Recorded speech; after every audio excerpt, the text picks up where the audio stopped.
రాశి.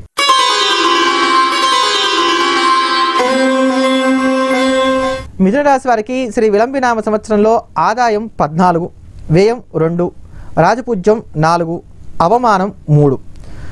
మొత్తం మీద మిథున రాశి వారికి సంవత్సరం కాలం అనుకూలంగా ఉన్నది అని చెప్పుకోవాలి. గురు సంచారం కావచ్చు, శని సంచారం కావచ్చు, రాకేతుల సంచారాలు కావచ్చు, పెద్దగా ఏవి చెప్పుకోదగినంత ఒడిదుడుకులు కలగజేసేటువంటి స్థితి లేదు.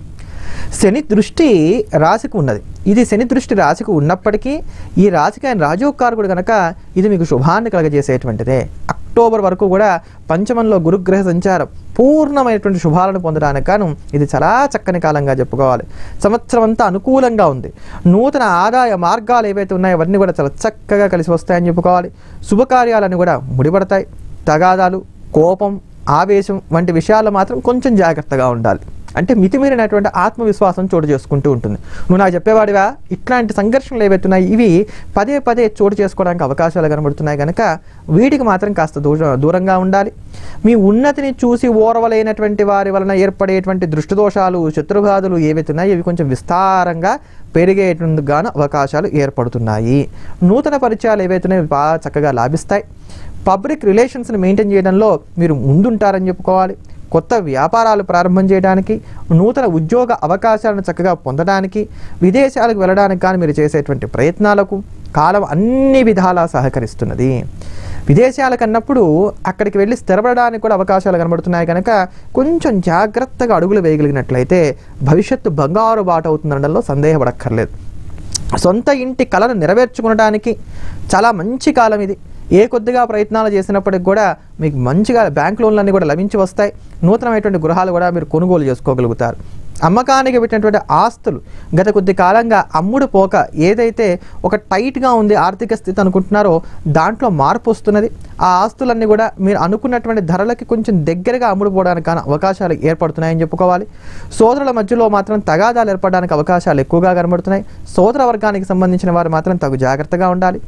ప్రేమలకు పెద్దల అంగీకారం పరిపూర్ణంగా లభిస్తుంది. వారి ఆశీర్వాదంతోనే వివాహాలని కూడా జరుగుతాయని చెప్పుకోవాలి. పునర్వివాహ ప్రయత్నాలు కూడా ఫలప్రదమైనటువంటి కాలం.